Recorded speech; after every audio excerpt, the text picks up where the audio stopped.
I am passionate about helping us help young people and our students think about the future. And I think there's no reason why we can't do even more to do that. And particularly, one of the things that I've tried to do is help our students connect to our alumni. Last year, some of you may know, I made an offer to any graduating senior that I would meet with him or her and talk with them about job opportunities and connections, as long as they had visited the Career Center and had a resume. And that was, I thought, minimal requirements. And about 50 people took me up on it, and this year we started earlier, and we've gotten some responses. There's also a lot of good work going on that Richard Berman, who's the head of the Career Center, and I'm going to introduce in about 10 seconds, has been doing, not only with seniors, but really with earlier in the road students. And we don't want to create pressure, we don't want to create anxiety.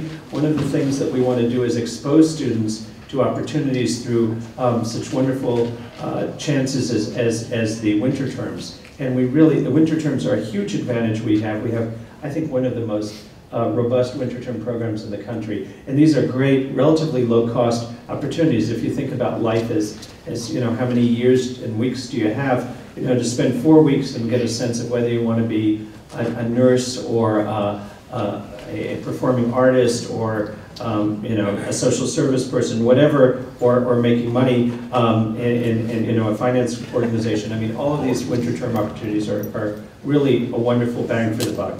So I want to thank Richard, who has joined us in January, since January 2012, came to us from Carleton, and he has been really at the forefront of this effort, been working extensively with the Parents Committee, and Sharon, I just want to acknowledge Sharon Williams, who's in the back, who is working with the Parents Committee. And I also want to acknowledge Danielle Young, because what we're trying to do is pull all these elements together. We're trying to pull the Career Center with the Parents Committee and the Alumni Association and pull everybody together. And there are other people on this panel who are part of this, and from my office as well. We want to make the 50,000 alums or whatever we have part of the mentoring and support that we want to give young people as they think about their future. So it's really exciting what's happening, and this is a great turnout. And what I'm going to ask you to do is not only help us with your own child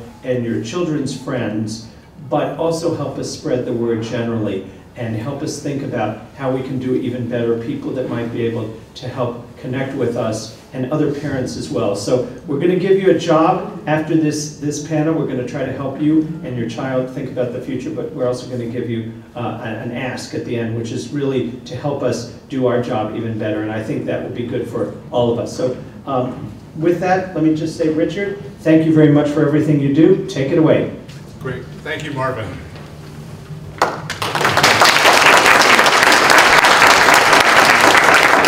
And welcome to everybody. My name is Richard, and I work in the Career Center along with Donna, and I'm in close colleagueships with some of the other folks on the panel. Actually, I just met Louis. So I will be introducing you briefly to them in turn. We have 3 vantage points here from the staff perspective, the alumni perspective, and the faculty perspective. And they're going to share their points of view as to what has worked in their support of students, and also some ideas along the way about how students can support themselves in making these and other connections. But since this was election week, I want to start with a poll. So let me go to the students who are here today first and ask how many students that are here are seniors right now, or 5th year? Okay. How about juniors? Okay, you're not surprising us. How about sophomores? Okay. And 1st years? Great, thanks. And I have one polling question for the parents and other family members in the room. How many of you, students, keep your hands down here, this is for the folks. How many of the parents and other family members still haven't figured out what you want to be when you grow up? Okay, good. Great. Well, first I'd like to introduce Donna Russell, and I'm going to introduce 3 folks now. Donna Russell, who is Assistant Director in the Career Center, and she is our coordinator of winter term and other internships. and an incredible leader for us, and I've seen her work with your students, and it's amazing. Matt Utterbeck is an alum of Oberlin, and he has recently, it may not feel that way, recently joined us as Director of Entrepreneurship through the conservatory, but with arts and sciences as well. And Dana Jensen, I have Dana on my staff, so pardon me. Dana Jensen joined us last spring, and she is the Director of Professional Development in the conservatory and a colleague and ally of ours. And I'll ask them to, in turn, take a few minutes and just share their perspective about the programs that are available to students and a few pointers about how students can engage with the services and programs that they support and lead. So Donna, would you start? Good afternoon. Good afternoon. Can everyone hear me? Yeah, great. I'm Donna Russell, again, from the Career Center. And the question that was posed to us was, how do I turn my ideas, interest into something I can explore as a career? And if a student came to me and asked me that question, the first way I would answer the question is to know that, for the student to know that they have support, right? So they have people that they should look to start to have this conversation around, here's this idea, and how would I move it or kind of translate it into a career. Start with the three F's. So I usually said friends, faculty, and family, having conversations with those individuals, talking to the Career Center, and then also talking to alumni. A lot of students feel like when they envision alumni that they have to be 10 years out of Oberlin or 15 years out of Oberlin. Someone who just graduated last year is an alum, and they majored in the same thing that you majored in, and they may have the same interests that you have. So get on Facebook, get on Twitter, call them on the phone, and have that conversation. And hopefully we can all work towards this path. Now you're the students, you're the core, and we're all guiding and helping you, and this is a village, right? You're the core, and we can all kind of continue to have this conversation about the resources and the path that you would take at Oberlin to translate your interests and your ideas to that career after you graduate. Some of the ways that we can do that, the first way is to really take advantage of winter term. A lot of students do not spend time thinking about, like constructively, spending time in the summer, fall break, thinking about what I want to do for a month in January. So we have an internship program through the Career Center, but it's a really small program. So there's hundreds of students doing winter term. We have about 125 students who actually do an internship through our office. So when you think about that, there are hundreds of students doing a lot of different things, like Marvin said, during winter term. A good deal of students don't even think about January until maybe after fall break.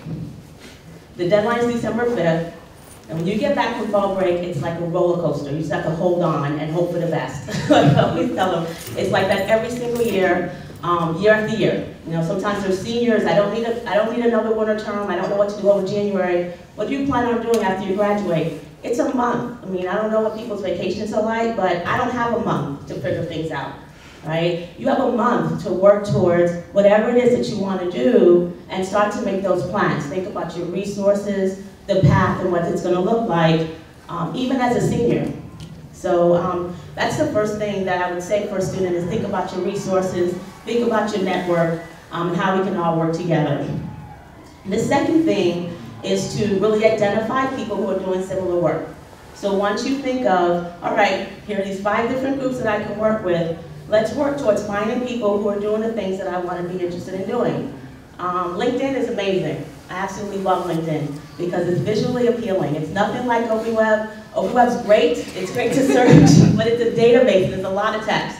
And I like pretty, colorful faces and all that. So students should look on LinkedIn. There's an Oberlin College and Conservatory group on LinkedIn. There's this new tool that's called Find Alumni. So you can search by location, you can search by where they work, what they majored in, their skills, and I think that that's a really great way for students to be able to actually see faces, see where people work right there on the screen. So that's one way to find people who are doing things that I'm doing within our community, and that can also extend beyond that because you can use LinkedIn to search for people outside of the Oberlin community. So if you don't have a LinkedIn profile, and parents, you may not be familiar with that just yet. If you've heard of Facebook, we kind of refer to it as a professional Facebook, right? It's used in a professional sense. It's for networking primarily, but you can also use it to research, and I love to use it for research. We actually had a program last spring called Pass the Torch, and that's where I found my alums, like Melissa over there, was on LinkedIn, you know. Do they live in Ohio? Because I can't pay for you all to come to campus. What do they do, and does that fit into what we'd be interested in doing? So those are kind of the two ways that you can use resources and do the things that can get you towards your career. Thank you. Great, thanks, Donna. So I'm Dana Justin. I'm the Director of Conservatory Professional Development, so a lot of what I do and a lot of the advice and teaching and guidance that I do is specifically for conservatory music students.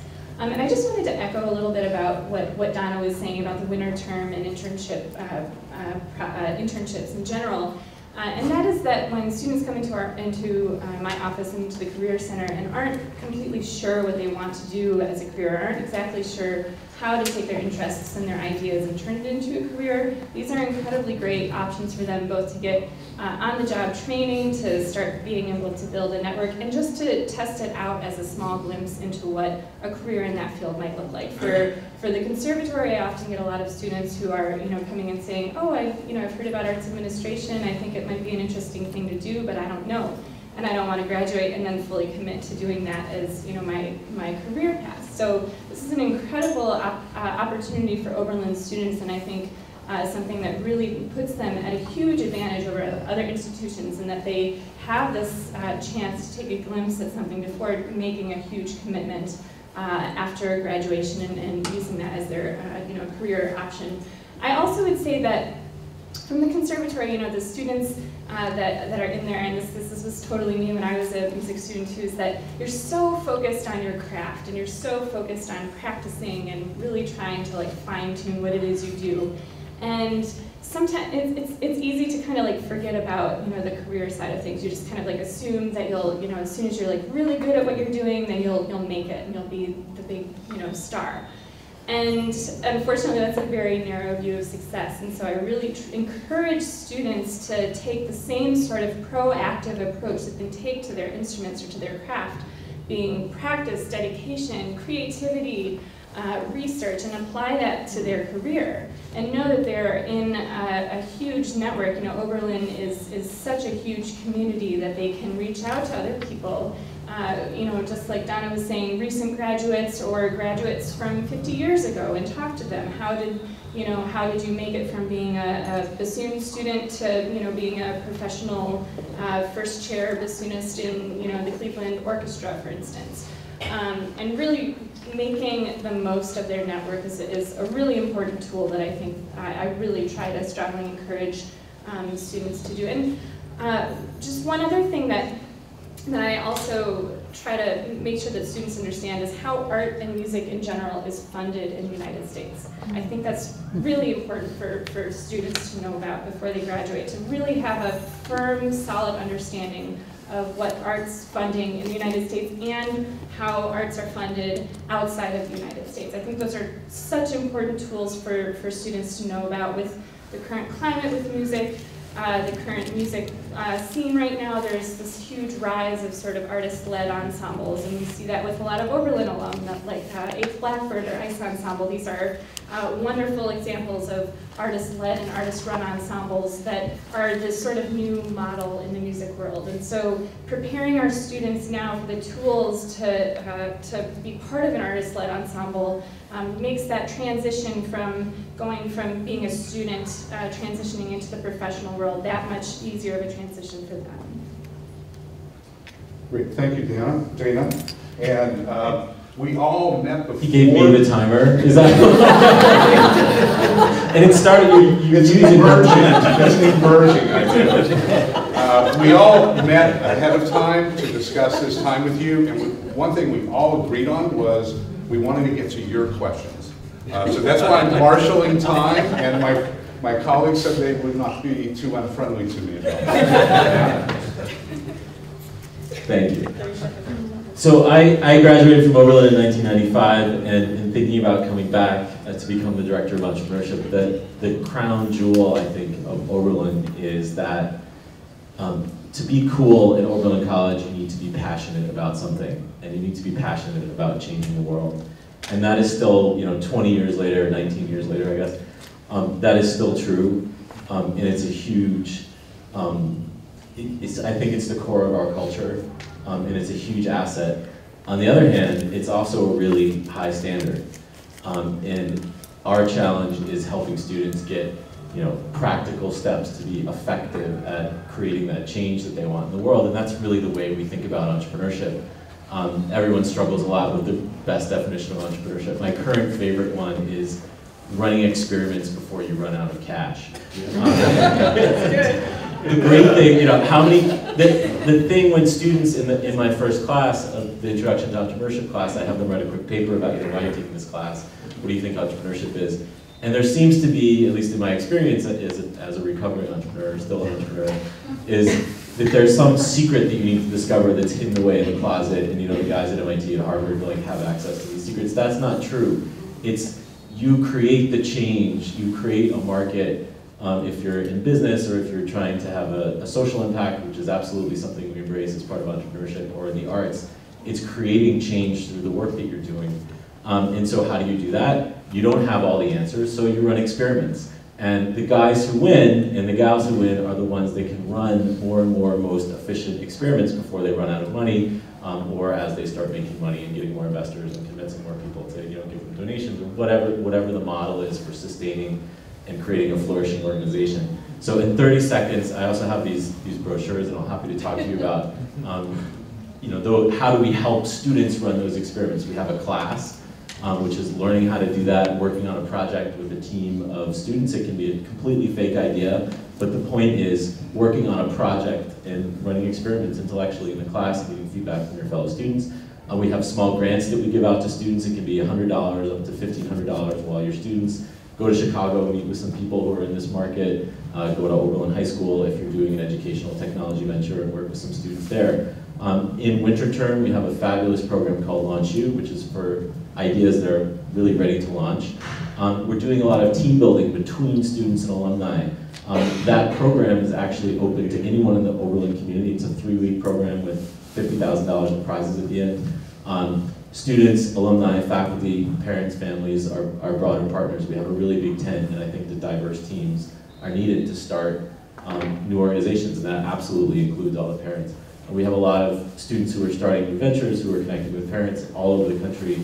The last plug, I'm happy to talk to you now, but we also have an event next week in DC.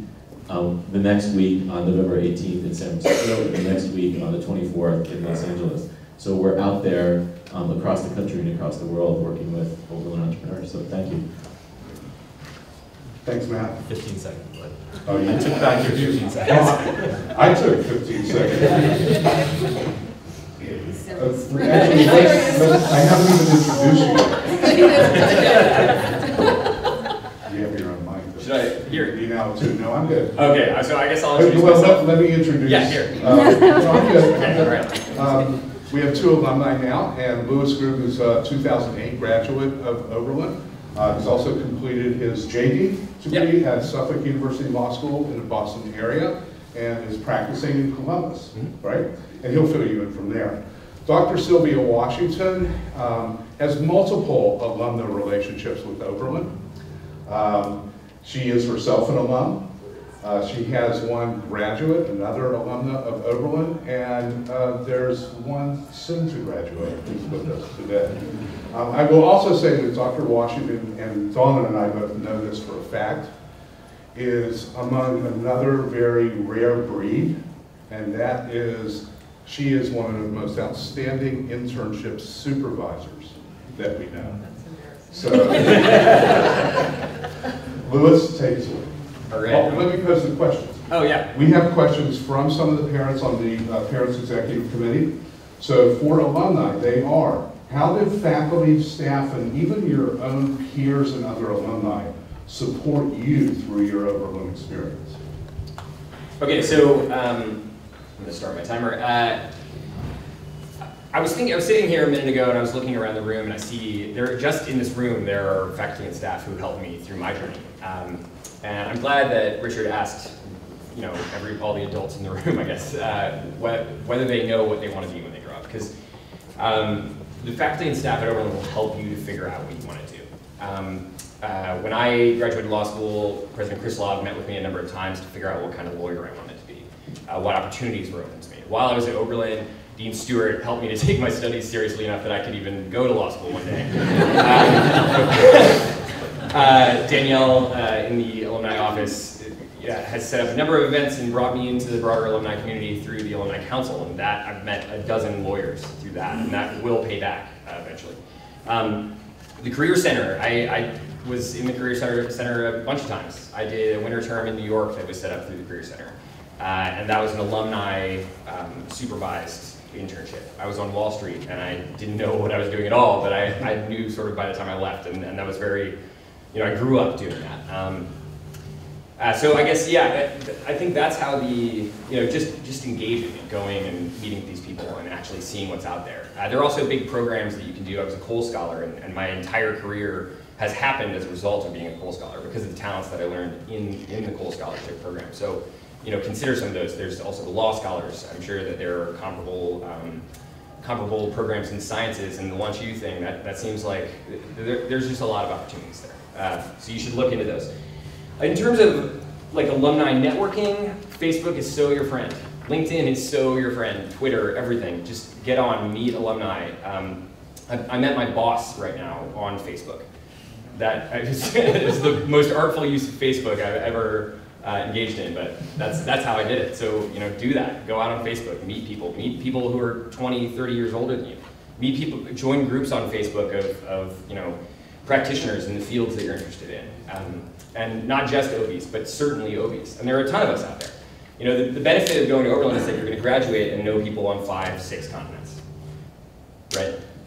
That's no alumni community has that. Maybe a few, but Oberlin's definitely got that. And if you want to be in Europe, if you want to be on the continent of Africa, if you want to be in Asia, go meet people on the internet who are there right now, who are alumni, who are working in whatever field you're interested in, and talk to them, because that's how it works. It's who you know, it's not what you know. So I've got 15 seconds left. I'm going to give it to Sylvia. That was impressive. Hey, that's all I got. There you go. Dr. Washington.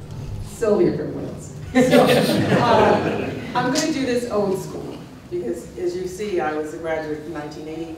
My husband is also an Oberlin alumnus, class of 79. So Richard mentioned my winter internship. Actually, my internship as a summer, but I'm also offering a winter internship. And I would like to give my narrative within that framework of internships at Oberlin. My first winter term internship here at Oberlin was with Professor William Fuchsman, who introduced me into environmental science. I am now an environmental engineer, a historian of science, technology, and environment. We own our own sustainability company. We have a LEED Go certification project, which Oberlin students can participate in and get professional credit. But it began with a winter term internship with an Oberlin professor. It began with a dialogue with my faculty members who served as my advisors and as my teachers. And when my husband and I advised our students here, we were so impressed with Oberlin. I was an Oberlin alumni recruiter for 10 years before I had children. I was constantly coming back and forth to Oberlin because even though I was fatigued, which many Oberlin students are fatigued when they leave here, they're tired. Oberlin is very rigorous. But within 2 years, I realized, I went into industry as an environmental chemist, and I realized, my gosh, I may not have been trained in a techie school, but I had something more. I had the ability to think critically. I had the ability to integrate across disciplines and look at environmental compliance, not just in terms of what the pH of the water was or how many particulates was in the sky. I could actually start understanding the public health implications of that particular pollution. That emerged from an Oberlin education. So yes, some people consider me very interesting with a PhD, a master's in engineering, a master's in public health and environmental epidemiology. But it really came from my training here at Oberlin. I had the blessing of having classes here, and I told my students, just don't get locked into this one particular step. Oberlin has so many different classes to offer you, whether you take them for credit or non-credit. Do not be afraid of your advisors. Do not be afraid of faculty. I can only tell you that when I came to Oberlin, that yeah, sometimes they were scary, but every time I went into a professor's office and asked a question about it, whether it was an assignment or whether my career, it was like having like a parent away from home. And I know Krislav did that with my oldest daughter, who's now at Boston University Law School. She took his class, she was impressed with him, impressed with his commitment to her as a student.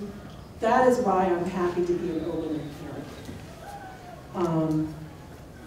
I can't say, I recruited for 10 years because I believed in her. Before I had children, I had a project with NASA. I was a senior NASA engineer, and I came back to Oberlin to get math students who were from Oberlin, who were physics majors at Oberlin. I could have picked an engineering student from Purdue, but I knew what Oberlin had produced, a very strong work ethic, the ability to think critically, the ability to think outside the box. And I had been the dean of an engineering school, and I've heard people say in that period, well, these engineers, they can crank out numbers, but they cannot produce papers. They cannot be creative. This is what you get here. You get creativity, you get support, you get people who believe in you, you get people who can reach back at you. And here's a very interesting story. When I decided to go back for my PhD at Case, Norman Craig called, I called him. And this is like 15 years after I had graduated from Oberlin. And he said to me, you need to finish your PhD. And it almost put me in tears. He says, there's so much more ahead of you. You need to do this. So you just don't stop at Oberlin just going to the classroom. You go to their office hours, you go to Career Center, and you reach back to them when you need advice because they have the wisdom and they have the experience. And they're here for you, sincerely. Thank you. And I will tell you, since Marvin mentioned that I came to Oberlin from Carleton College almost 3 years ago, and by the way, I've been at this is my 4th liberal arts college, and it just took me 4 shots to get it right. But let me put some substance to that, because in my work and with where career centers nationally are moving, one of the big opportunities is to engage alumni and parents and community. It takes a college, as Donna said. But what I have found myself saying in meeting so many Oberlin alumni is it's not just what they do. With OBs, it's the way they do what they do. So thanks both to Lois and Sylvia. We're going to bring it home with faculty, and I'm turning the clock off. I've worked in higher ed for 30 years. I've learned, among other things, never to measure the time of faculty. I am thrilled. But make them talk loud. But I am thrilled that, that both Eric and Yolanda are here today. They are among many of their colleagues who go the extra distance with students. They're rather remarkable in the way they do that, and they do it because they just care so deeply, and I think they find it engaging to work on puzzles that these incredibly smart and driven students have. So here are the questions from the parents that they are aware of. I'll just frame it here and give it to them. What are students likely to hear from faculty and other advisors in terms of career, profession, meaning, purpose, fulfillment? And what can a student do to be assertive in taking advantage of all the relationships, conversations, and opportunities they have in front of them? Eric, would you start here? All right, thank you all for coming today and for sending your children here. I mean, sincerely, thank you. I think for me, in terms of thinking about the role of the academic advisor, what you expect from the academic advisor, it's important to recognize that the required advising session happens around enrollment for the next semester. And that's good advice, and it's about what you need to graduate and what you need to do to finish a major and things like that. And that's what's sort of mandated and predictable. That's what you can know if you've got a child here, they're going to do every semester. But there is a huge amount of other kinds of advising that happens. And that often happens best not at that one particular time, which is looking towards next semester. That has to happen in other places. So I think one of the most important things that students can do is schedule an appointment maybe 2 weeks before fall break. As Donna said, after that fall break period, things are in a headlong rush to the end of the semester. But find that maybe 2 weeks into the semester, where you make a point of going to your advisor and saying, here's what I might do in 5 years. And on the one hand, here's what I might do in 5 years sounds very intimidating. You know, it seems horrible to predict. We often are reluctant to potentially ask them, well, what might you do in 5 years ago, or 5 years from now? Because that sounds like a prediction. Tell me what you're going to be. But if you think about it as, what might you be doing in 5 years? None of us know what we're going to be doing in 5 years, actually. It actually shouldn't be an intimidating question. It should be an exciting one. And if you check in with your advisor every semester, here's what I might do in 5 years. If you have that check-in at the beginning of the fall semester, it leads you to a winter term project. It leads to a kind of brainstorming. If you have it one weekend of the second semester, it leads you to brainstorming about what the summer might be. And it's going to change each time. And if you have it multiple times, it also becomes less and less scary and more routine. Not a kind of, I'm about to graduate, what am I going to do in 5 years? But what am I going to do next summer? And how can I explore it? Part of that, I think, also relates to realizing trying something out and deciding you don't want to do it is every bit as valuable as finding what it is you do want to do. I thought when I was a student I might be a social worker. I worked for a couple summers in a homeless shelter. I discovered I didn't want to be a social worker. That was intensely valuable, even though it led to a no, I don't want to do this. And then the final thing that I think that really matters in getting good advice from an advisor is not restricting that advice to the major. I'm very proud, a former advisee who teaches medieval art history at Northwestern University. That's great. That's also what you'd expect of a medieval art historian. I've also got, I'm very proud of this, my first student in rabbinical school in Jerusalem this fall. I have a congregational minister among my alums. I've got someone in publishing in New York. I've got someone in finance in London. Whatever your interests are, even if they don't necessarily seem connected to the subject your advisor teaches, talk about those interests. Your advisor is going to know people who shares those interests and shares those pursuits. If your advisor doesn't have a rabbi, not everyone can be that lucky, your advisor will know someone who has a rabbi and can point you to that person. So think about the advisor as the chance to have all sorts of conversations. And then the last thing I'd say would be, don't have just one advisor. Oberlin makes you have one advisor because you do need someone who is looking at the books and saying, all right, you need quantitative proficiency, or quantitative informal reasoning we call it now, making sure everything lines up. But any professor or staff member you've come across who has an interesting perspective, you should check in with regularly. They might be the ones actually you want to have the 5-year conversation with. You might want to say to your academic advisor for coursework next semester.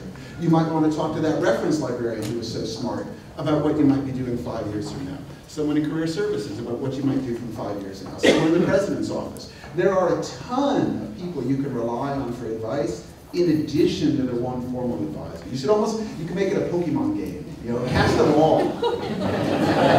I'll end it. I have a preteen at home.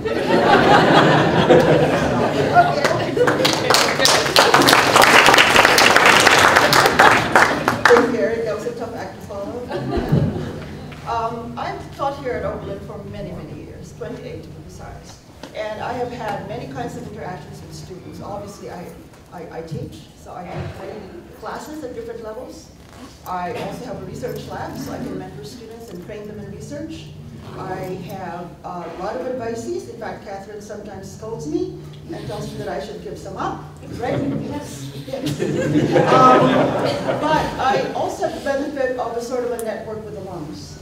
I keep in touch with my alums. In fact, this year I'm proud to announce that there are 2 freshmen who are the children of my very first students. It's time to retire. I think the point is I take advantage of all the other kinds of interactions I can have with students because I'm just not stuck in the classroom. And I've noticed that many students actually don't realize they can talk to teachers, you know, or they think we are kind of, you know, sticks in the mud or we don't know anything else. But it's pretty cool when you figure out what they actually want to do. And like Eric, I actually ask my students, you know, you're going to be 30 years old probably. Very soon. What are you doing when you're 30? Yeah? And it's a little different. Also, I don't just make appointments with them, I seek them out, I email them. If they have a bad grade here or there, they hear from me. You know? If you don't come and see me, I'll be at your door. So I guess because I'm much older than my students, I can do that. You know, I have some sort of license to do that. And it's also kind of nice when they begin to trust me and they tell me things. I think I'm going to end this story. You know, Richard, I'm going to be very unconventional. I'm going to end this panel talk because I do want to get to the questions with a real story. So many years ago, I had a student in advanced classical biology. His name is Mark. And Mark came to lab, and he would literally sleep his way through lab. So around about midterm time, I called him aside and I said, hey man, what's going on here? You can't do this. Oh, you know, Ms. Cruz, I don't really want to be in your class. Well, thank you for telling me. Well, what are you doing in the 300 level course? You going to be a bio major? No, I don't really want to be a bio major. Oh, well, then what are you doing there? Well, my parents want me to be a doctor. This is very common where I work. Oh, well, what do you want to be? I want to be a businessman. Have you told them? Oh, no. If I told them, they would disown me. I said, whoa, you got a problem, don't you? Yeah, let me think about it. Anyway, fast forward, I never saw Mark again. It turns out he actually changed his major to economics, right? I didn't know that. Well, 10 years after that sort of conversation when he kept falling asleep in my class, I'm sitting in my office during commencement week, my door's open, and Mark walks in. I still recognize the voice. And he says, oh my God, Miss Cruz, you're here. I know they gave me tenure.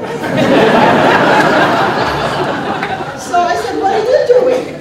Oh, well, I thought I should say hello. You know, I'm back for my class, whatever, 10th reunion or something. So I said, okay, tell me what happened after you left. Well, my parents disowned me. Yeah, oh, really did. So I said, what did you do? Oh, I went to business school. Oh, good for you. Well, you know, here's my business card. Next time you're in New York, lunch is on me. I said, no, dinner is on you. So I said, okay, that's really good. Oh, yeah, got us a picture of my wife. Look, and there's my house in Connecticut. We have 2 children now. Whoa, good for you, Mark. What happened to the parents? Oh, they retired last year. I bought them a house. We're happy again. Now that's not a very usual story, but that's a true story. And I think that can sort of underscore the kinds of things I can do with students. I'm certainly not waiting for them to, you know, make an appointment with me. I seek them out. You know, this one had a very happy ending, and I'm really, really happy for Mark. So I still have to go to New York, you know. I'm still going to get dinner for like 4 seasons.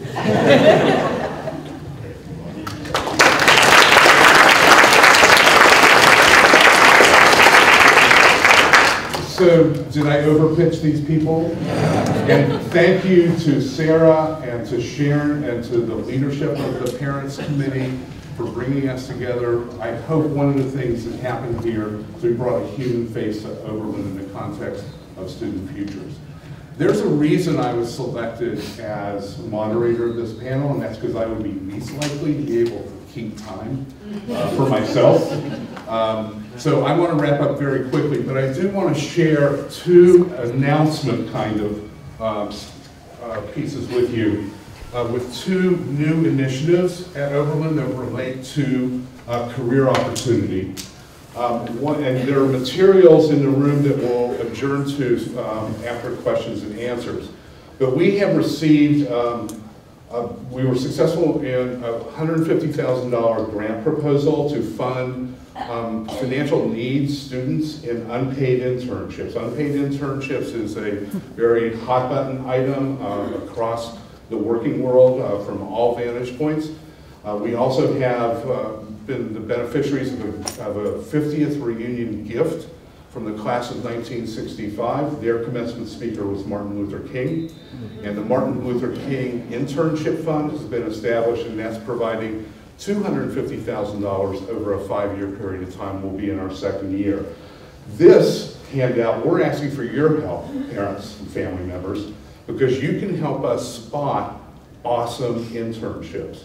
This is available online, but we have hard copies just because of the nature of this event and conversation and venue. But if you grab that in the adjoining room, if you have some ideas, just lead us to some good gigs.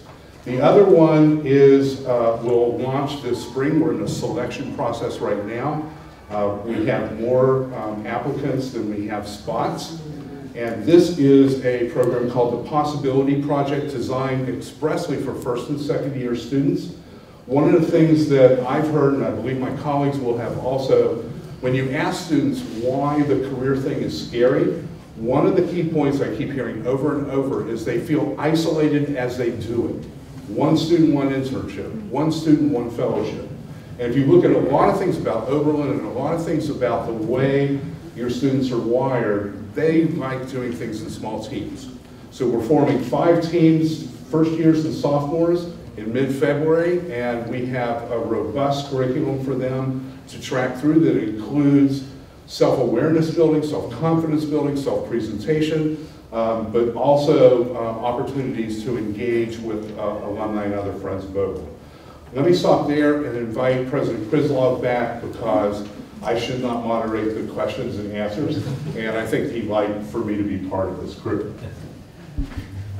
Thank you all. Yolanda, next year, we are going to tell the story that you and I are going to find Mark, and we are going to do really great things, and Mark is going to help mentor some students on this campus too.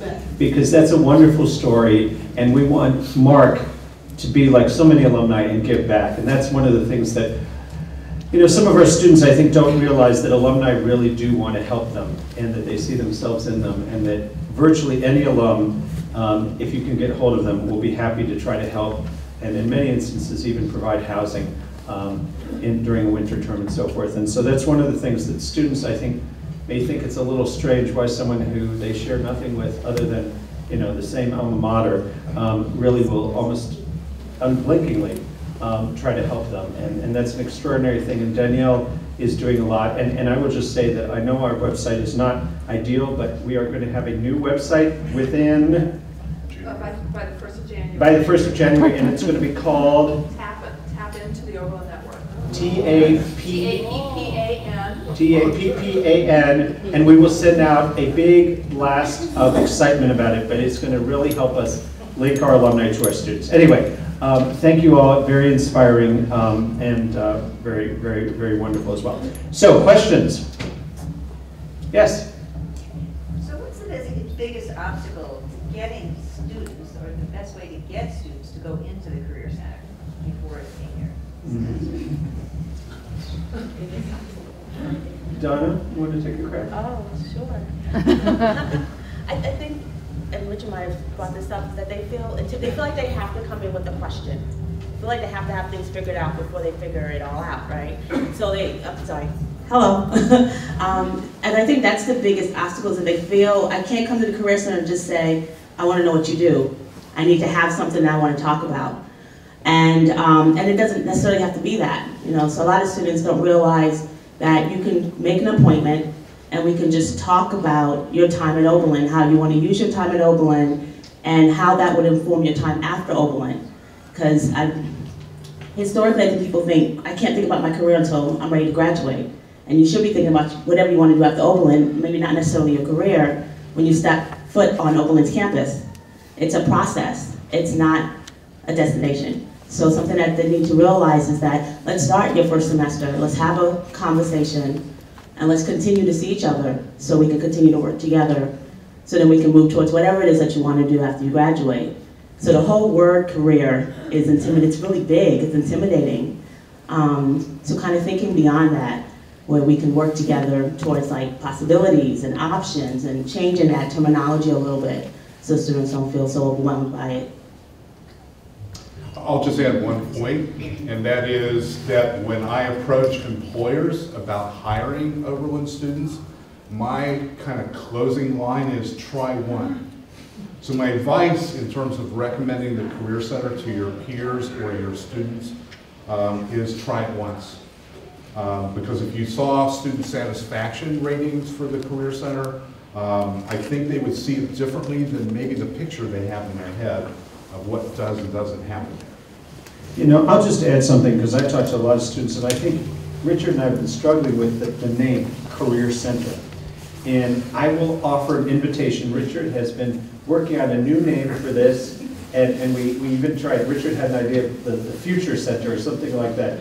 And Center for Possibility. Center for Possibility. And we thought that sounded a little too new agey even for Oberlin. But if anybody wants to come up with a really great name, because I think Career Center, as Donna was saying, suggests a tracking or a path.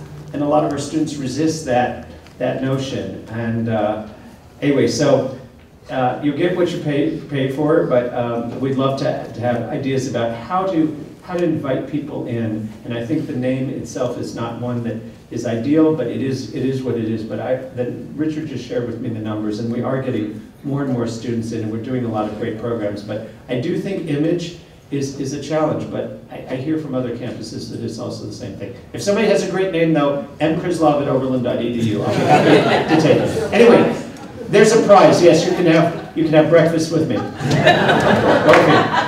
Yes.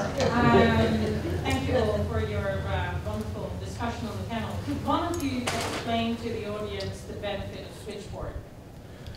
I would love to. Great. I would love to. So this is a technology app. It's available on smartphones, tablets, computers. And here's the backstory. And by the way, this is available for parents to get involved with. Here's the backstory. This is wonderful.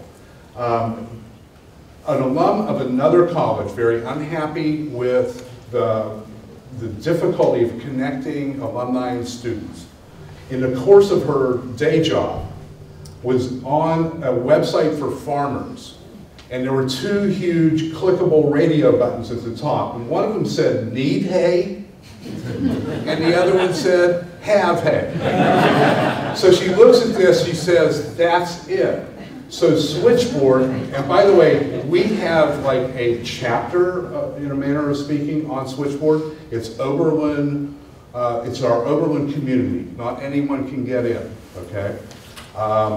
But the two radio buttons at the top are simply ask and offer. And so we've been working with students. We started with seniors second week to kind of find their voices, do a 100-word or shorter ask, which is essentially a profile closing with something they're requesting, information, ideas, suggestions, advice, the names of two other people to connect with. Okay? We're asking that they do kind of a little bit on the professional side, but a little bit on the Oberlin quirky side, so it all feels human. So we invite you to get involved with that. If you have any questions, you can contact Career Center, contact really any of the folks here, and Danielle and her team in Alumni Relations. And really the genesis of this was from our communications department and 2010 graduate Mayanne Plout. Sorry, Richard, I didn't get how you get in. We have cards actually that'll be next door with the cookies. So they look like little business cards. You can pick them up. It'll send you to the Switchboard website.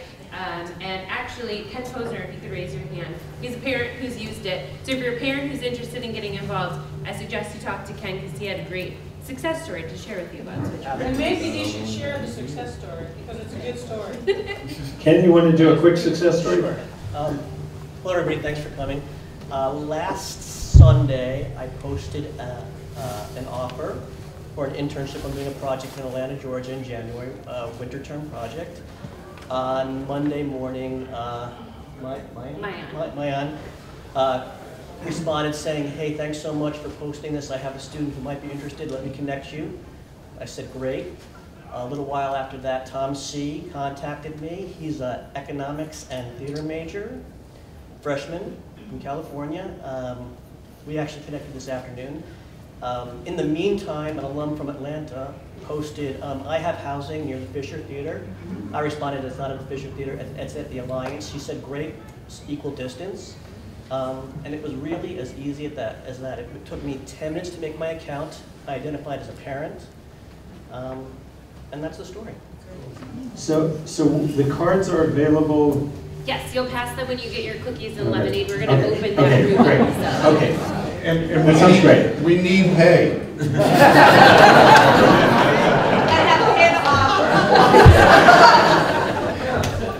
All right, questions? Yes? Just for clarification, but my understanding is from what you said is that tap-in will be the most efficient and effective way for students to link up with alumni. Is that correct? I think it's going to be the combination of these two programs. Of Switch. Right, Switchboard and tap-in. I think tap-in's going to be good if you want to do sort of general connecting exploration, where switchboard is going to be, it sounds like more immediate, more right. Specific. We have a need, you want something. Tap-in's a robust directory with a lot of information about our alumni. So I think in combination, the two are going to be very powerful. Right, so it's going to be an awesome research tool. One other clarification I get. So the Possibility Project will be a way for freshmen and sophomore to get together in sort of a team environment to share what their plans are, career aspirations, things like that. Right. They'll meet every month? We're planning 8 meetings across the semester, some shorter than others. Some are in the small groups and some are in where all 5 teams meet together for some skills training pieces. Okay, there will be senior students that will be sideline coaches, is our kind of title, and we'll have 2 alumni partners engaged with each team. Will it be based, each team by interest, by No, aspiration? because they changed first years and sophomores, that needle's gonna move. Sorry. Questions? Really? Any, you're supposed to ask Yolanda and Eric if all our faculty are as wonderful as they are. and of course, being politically correct, they're going to say absolutely. But Yolanda and Eric are particularly wonderful. But you know, one of the great things about having faculty who've been here so long is they can talk about, as lovingly as they did, these alums that they've stayed in touch with, and they can, again, and that connection, very powerful. Any other questions? Yes, go ahead. The role of internships in secondary education seems to have expanded tremendously in the last 10 or 15 years. In fact, there seems to be almost a concern about sort of escalation of competition over internships and what expectations are. And I've seen among a lot of kids that, boy, some of these sound like they're pre-wired, preset, very, very hard to get into. I don't have that kind of prior experience. They're very, very, impressive things. How do you, it's a little bit to the earlier question about how you get people to kind of go in the door at the Career Center. How do you get people to get beyond worrying about whether they've got prerequisites and can just take a chance? So we actually just had a meeting in the art department for students interested in internships in the arts. And we had some students who had internships speak at it. And one of the students said something I think is very, very important for that, which was her first internship. She was from a town in North Carolina, was from a local art museum that was not on anyone's radar screen. But she just looked locally. And the tremendous advantage of that experience was that because it was a small art museum, she got to do some of everything. And she was actually making a real contribution to the institution. And she got phenomenal contact with the director of the institution, not with someone 7 levels down within the management chain. Which then meant the next year, when she applied for an internship at the Philadelphia Museum of Art, she had all sorts of great experience. So I think one of the most important things is don't just wait for the 3 or 4 big announcements that might get circulated broadly about, oh, the Met has an internship, or the Cloisters has an internship, or something like that. Look locally as well, because those are going to be tremendously valuable. And then I think the other thing that's worth pointing out, what I always find to some degree, I mean, the numbers, I'll give an example. The Cloisters Museum has a great summer internship program, but they get 240 applicants for 10 spots. That's actually in some ways liberating. If you don't get accepted to that, you can't feel that bad. You can be disappointed. It's disappointing, but it cannot be demoralizing. The odds are against you. But there's also a tremendous amount to be learned from applying for it. So I think that's the other thing to recognize, that looking for work, looking for an internship is not an all or nothing. You win or you lose. If you engage the process intelligently, you win a lot. Your next application becomes better. You might discover by the process of applying, I can't put together a rationale for why I want this. I actually don't want this. And that's a good thing to know. So I think that's the other thing. Recognize that you can apply for something you're not sure if you want. You know, that's so that the act of applying is a learning experience, independent of whether you get it or not. And there are far more opportunities out there, to speak to the other part, than you might imagine if you just Google arts internships and the 10 most competitive ones come up on the first page, and you forget about the one that's right next door that might actually be more valuable to you. Can I take it back? Yeah, Yolanda, please. So I'm in the sciences, and it's a little different the way we do internships in the sciences. Many of the sciences are reasonably vertical. In other words, if you haven't done this, you're probably going to work in the lab. If you haven't done da. So I get very unconventional with my students. I have a lot of students who are asked to work in my lab, and I cannot supervise them all. So what I've learned in the last few years is I'll say, okay, you're a freshman? Yeah, I think I want to be a biomaker. Well, that's really cool. What do you know to do? Not very much. I'm taking Chem 101. Okay, how about, why don't you seek out your favorite senior on campus who's doing an honors project, and you go and say, hey, would you like a free pair of hands? I can help you. And actually, I've had that happen now for many, many consecutive years, and I've had many of those students who are now my research students, or, you know, they've gone further afield to many other science internships in many other universities. So I force them to be inventive.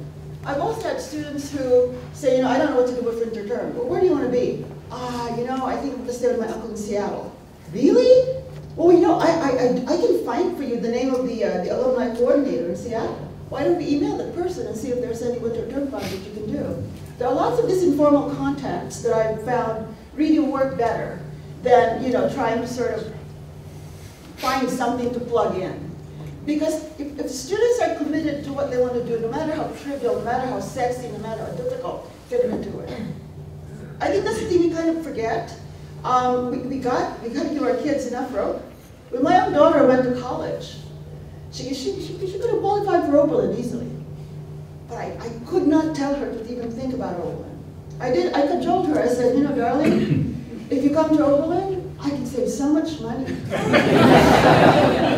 I could buy you a new car every year. This is true. I think she took my offer.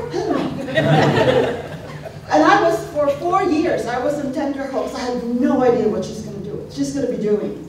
And I could not say anything, because my word was the kiss of death. You know? I'm a biologist. If I told her, you know, darling, I think you should be a biologist, the first thing she would do is run away. So I just let her go, and I prayed a lot. Oh God, I prayed a lot. Anyway, it's a happy ending. She's doing okay. She's in public service law. She works for a nonprofit in Brooklyn. So she's doing exactly what she wants. I freaked out she lives in New York City, but you know, she's happy. Richard, did you want to say something? Yeah, just thanks for the question, because it gives me an opportunity. I want to describe 7 or 8 conversations I've had in the last 2 weeks. We have this grant for $150,000, and so Dawn and I this summer kind of kicked some ideas around, and we reserved 5 $4,000 awards that we're calling pre-funded internship awards.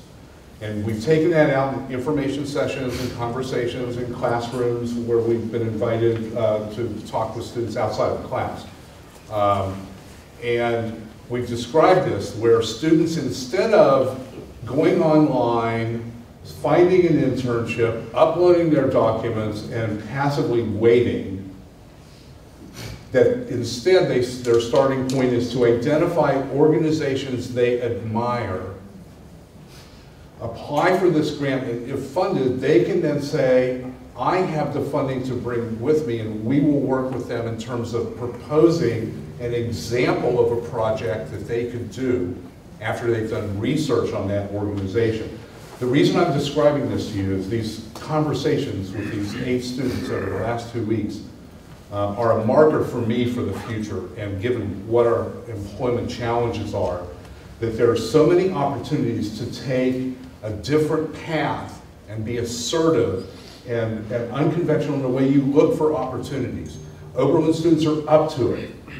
If we can just shake a little bit of the, scrape some of the barnacles off the boat that they think this stuff is all about, I think we can make huge progress together. Richard, can I Catherine, I was going to say, we haven't talked much about international opportunities, and I was just wondering if we have a new program, We do. Global Scholars, and I was wondering if one of you could talk just briefly about that. Well, I'll just start. Another of our colleagues is Ellen Sales, who works with study away programs. And her team and development staff and others worked on, and President Krizlov, in terms of a gift that will support international internships for the next 5 years in growing increments. They're starting with 5 this coming year. We have some challenges because, just as it might be in the United States, work permits and visas are not easy. That's why we're focusing on alumni relationships and the relationships that Ellen and others have built with our study away partners. So that's another slice of this pie. Just to give you a sense, we've had, I've talked about a $150,000 grant, a $250,000 gift, now a similarly sized gift for international. A few years ago, we had not much more than 25,000. But when you do the math, divide 4,000 into what feels like a big number, and we don't have enough yet. So hopefully we can hold up a lot of success stories soon and rally the community around helping us grow the fund so our students can just get out there and test themselves. So if someone's interested in the Global Scholars Program, Ellen Sales, who works in Catherine Stewart's office, I think they're focused on international organizations, not-for-profit organizations, and do you want to say something, Catherine? And for the first summer, we're looking for internships that we're already aware of that are affixed to study away programs that we use. So Ellen Sells is very eager to start talking about this. The first ones are going to be awarded for this summer, and then there will be more winter term, summer over the next few years. We're very excited about these opportunities. But I know a lot of students are interested in international work, and the same resources that Danielle mentioned, Tappan and Switchboard, also would apply to and if any of you have international connections, please don't think that those aren't desired, because actually a lot of our students are very interested in this. I saw some other hands starting to go up. Yes, ma'am. So I hate to sound kind of new age or whatever, but can a kid take a summer off? Can they take a winter term and do something that's not going to help them 5 or 10 years down the road? I mean, how important is it for them to use every spare minute doing an internship or a research project? Or, I mean, because, it makes me crazy to think about that for my child, quite frankly. So I'm just wondering if they can take a breath. I think Louis is the perfect person to answer this question. They should take a breath. I don't know if it's still this way, but when I was at Oberlin, I was able to take 2 entire years off for just personal reasons. I left for a semester because I wanted my rock band to get famous and I wanted to go on tour. And I'm fine. I've got a great job, and it'll be fine. You should counsel your child that they will get the job that they seek out. They will get that job, but they have to seek it out. And if they're not ready to seek it out, they shouldn't waste their time, doing internships that they're gonna not enjoy. If they're not there, they're not there, right? I wasn't there. I spent a lot of time not there, and then by the time I did get there, I needed to really scramble. So I guess it's sort of a balance, but totally let your kids strike it. Strike that balance how they feel they need to. I will say though that these days entry level means 5 years of experience, and that's just reality. That's the job market.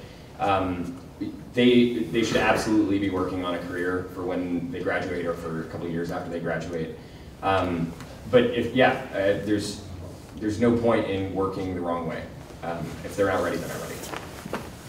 I would say that Oberlin is incredibly supportive of students who want to take alternative paths or aren't sure what paths they want to take. I think the point of today is to do many things. One is to reassure you that there are resources here and that we will knock ourselves out to help your students, and to encourage you to help them think about taking advantage. But I also think that, and Richard whispered to me, there are some students who may not have the opportunity, because of financial reasons, of taking time off in this way. And for those students in particular, we want to make sure that their lives are ones that have support and have direction as well. So we'll meet the students where they are. That's one of the great things about Oberlin. And everyone on this panel said that in one way or shape or form. So we will be there. But I also think that there's sometimes, and this is my opinion, an avoidance, and that is not necessarily helpful. And that what we're trying to do is say, it's okay if the first gig isn't your ultimate gig and you don't even like it. But avoiding even thinking about the gig doesn't really help you. And so it's sort of a more nuanced message, but we're not trying to create anxiety. We know parents feel anxiety. I'm a parent too. We all have enormous anxiety. That's not the point of today. The point is to say, let's think about constructive ways of dealing with whatever anxiety you may have, and in some cases, your students may have anxiety that is so submerged that they're not really telling you, and that manifests itself in avoidance.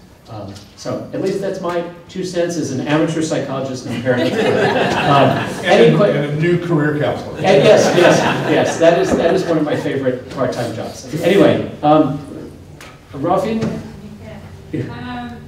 Sylvia mentioned some of the attributes of Oberlin students are creativity, out-of-box thinking, critical thinking, and I very much see that in the student body here. And my question is for Richard. For those colleges that are on the East Coast or on the West Coast, a lot of companies come to campus. They host, they do a lot of events, they look for talent. And in many ways, that talent is right here at Oberlin. So maybe you can talk a little bit to all of us today as well. What is the progress that you're making on getting more companies to come to campus to meet with the students here? How do we compete against those schools that have a physical advantage, either being based on the East Coast or the West Coast, don't necessarily have the wonderful Oberlin advantage that I mentioned earlier? I fully understand and appreciate the question. I'm glad you've asked it. To answer it comprehensively, it'll be dark really soon if I ever do it. So let me try and hit a few points. And if I leave out gaps, let me know, approach me after. There will be lemonade.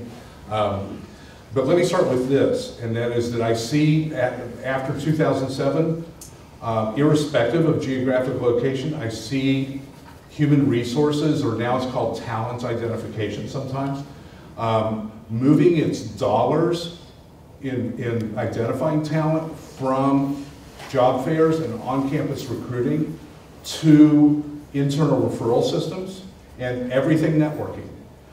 This includes some flagship organizations that are probably still recruiting up and down the East Coast, but they're also venturing out. We had last year, we were the only liberal arts college involved, and this is finance related, so I know it doesn't relate to the interests of all of our students. But we were the only liberal arts college invited by JP Morgan Investment Banking to compete in their Midwest Case Challenge. We had 3 weeks notice last year, and one of those weeks was midterm break, fall break. It had to come together very quickly. It was a case analysis and presentation, and our team acquitted themselves well enough to get us back at that table as the only liberal arts college this year.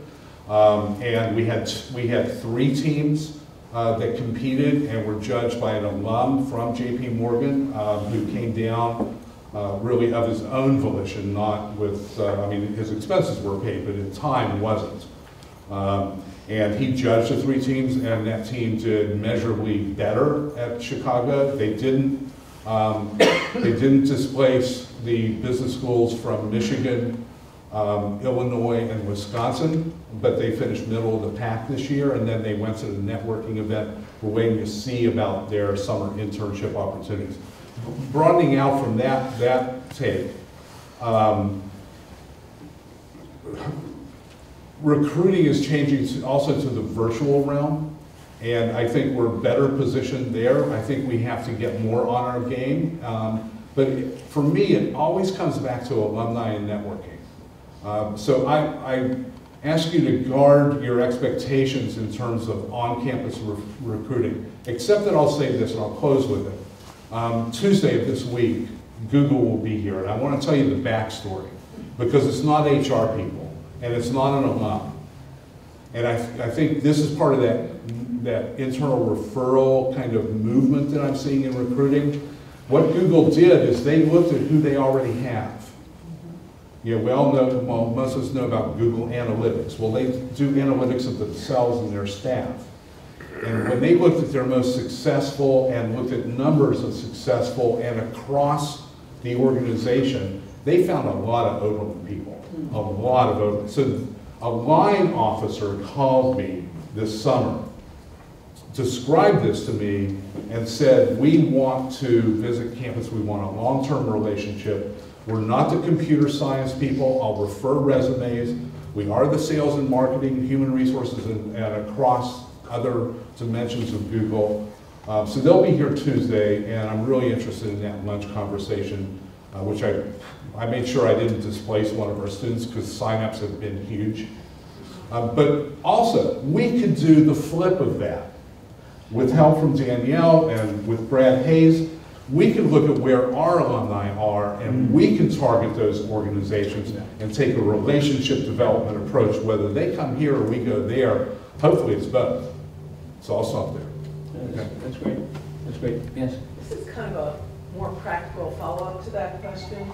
So my student, let's say, wants to work in a certain area of the country, or maybe, God forbid, they want to come back home to their home city, okay? So they come into the Career Center.